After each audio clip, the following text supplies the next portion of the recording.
This exhibition is in the foyer of HSBC and it's designed to draw attention to a big tragedy that's going on in York. It's the closure of Bootham Park Hospital, a building which we all know and love, and we want to make sure it's remembered in the future. Well, the hospital closed by a series of accidents. It had been in use since 1772 as a mental health hospital.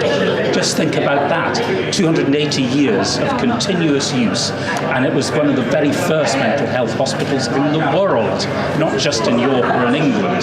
That history went on through many changes, the formation of the NHS and all the changes that have gone on recently, but continued, and there was absolutely no reason why that couldn't continue into the future.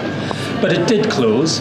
We've got to accept that, and we now have to think about the future of this building and what it means for the people of York.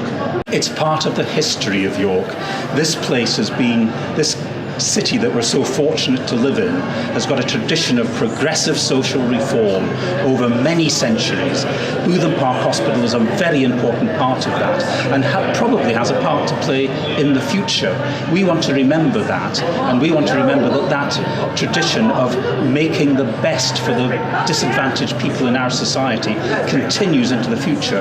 And one of the ways we can do that is making sure that the memory of Bootham Park Hospital is remembered, whatever its use in the future is. Well, we're at a very, very important point in the modern history of Bootham Park Hospital. It's been empty for the last 4 years. That's never good for a building. It's never good for a historic building. But now NHS Property Estates have decided that it's time to sell it on, and they have a preferred buyer.